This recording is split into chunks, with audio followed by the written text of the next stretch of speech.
हमारे चैनल को सब्सक्राइब करें, बेल आइकन ज़रूर दबाएं और वीडियो को अंत तक ज़रूर देखें। आज की कहानी है धन्ना जाट की कहानी। धन्ना जाट सालग्राम जी के बचपन से ही भक्त थे। इनका जन्म दियोली शहर के नज़दीक गांव धुआं में हुआ था। यह गांव राजस्थान के टोंक जिले में है।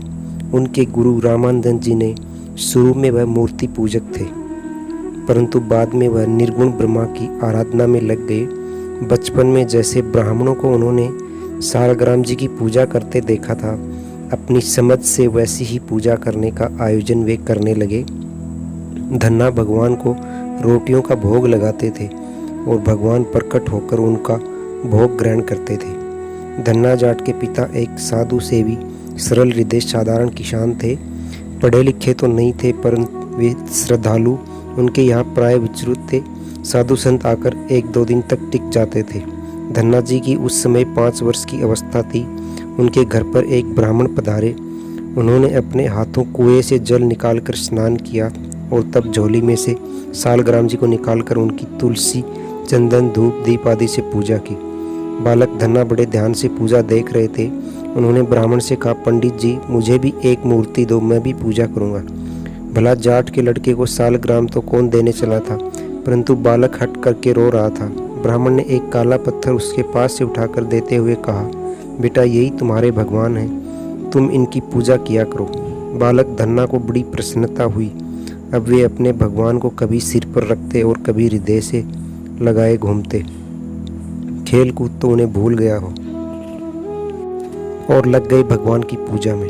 ब्राह्मण को जैसी पूजा करते उन्होंने देखा था, अपनी समझ से वैसा ही पूजा करने का आयोजन वे करने लगे। धन्ना जाट ने बड़े सवेरे स्नान करके अपने भगवान को नहलाया। चंदन तो पास में था नहीं, मिट्टी का तिलक किया भगवान को। वृक्ष के हरे हरे पत्ते चढ़ाए, तुलसीदास के बदले फूल चढ़ाए, कुछ तिनके जलाकर धूप कर दी और दीपक दिखा दिया। हाथ जोड़कर प्रेम से दंडवत की। दोपहरी में माता के बाजरे की रोटियां खाने को दी। धन्ना वे रोटियां भगवान के आगे रखकर आंखें बंद कर ली। बीच बीच में आंखें थोड़ी खोलकर देखते भी जाते कि भगवान खाते हैं या नहीं। जब भगवान ने रोटी नहीं खाई तब उन्होंने हाथ जोड़कर बहुत प्रार्थना की। इस पर भगवान को भोग लगाते न देख उन्हें बड़ा दुख हुआ। मन में आया, भगवान मुझसे नाराज़ हैं, इसी से मेरी दी हुई रोटी नहीं खाते। भगवान भूखे रहे और स्वयं खा ले, यह उनकी समझ में नहीं आ सकता था। रोटी उठाकर वे जंगल में फेंक आए। कई दिन हो गए, ठाकुर जी खाते नहीं और धन्ना उपवास करते। शरीर दुबला होता जा रहा है। माता पिता को कुछ पता नहीं कि उनके लड़के को क्या हुआ। धन्ना को एक ही दुख है, ठाकुर जी उनसे नाराज़ हैं, उनकी रोटी नहीं खाते। अपनी भूख प्यास का उन्हें पता ही नहीं। जहाँ तक ऐसे सरल बालक से ठाकुर जी नाराज़ रहते, बाजरे की इतनी मीठी प्रेम भरी रोटियों को खाने का मन उनका कहाँ तक नहीं होता। एक दिन जब धन्ना ने रोटियां रखी, वे प्रकट हो गए और भोग लगाने। जब आधी रोटी खा चुके तब हाथ पकड़ लिया। बालक धन्ना ने, ठाकुर जी, इतने दिनों तुम नहीं आए, मुझे भूखा मारा और आज आए हो तो सब रोटी अकेले ही खाना चाहते हो। आज मैं भी भूखों मरूं क्या? मुझे क्या थोड़ी भी न दोगे?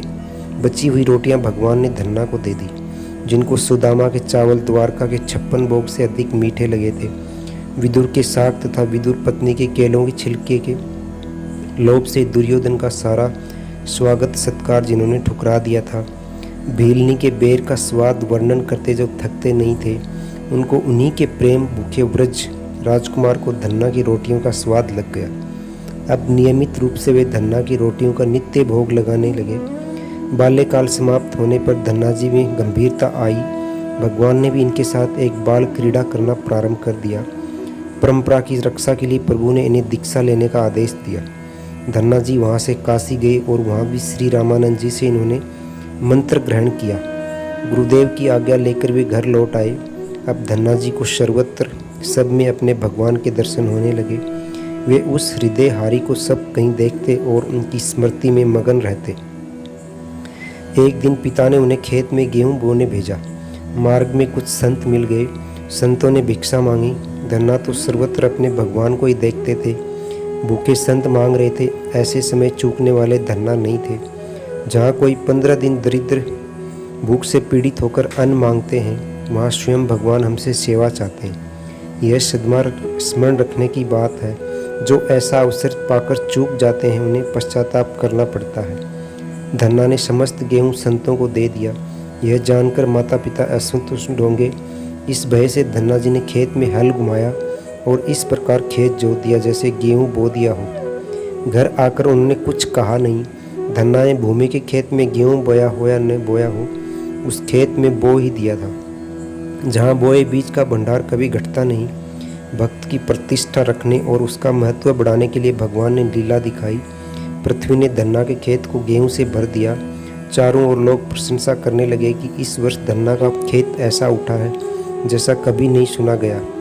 पहले तो धन्ना जी को लगा कि लोग उनके सूखे खेत के कारण व्यंग्य करते हैं, पर अनेक लोगों से एक ही बात सुनकर वे स्वयं खेत ने देखने गए। जाकर जब हरा भरा लहता था खेत उन्होंने देखा, तब उनके आश्चर्य का पार नहीं रहा। उन्होंने प्रभु की अपार कृपा समझकर वे आनंद निमग्न होकर भगवान का नाम लेकर गाते हुए नृत्य करने लगे। कहानी समाप्त होती है। चैनल को सब्सक्राइब करें। धन्यवाद।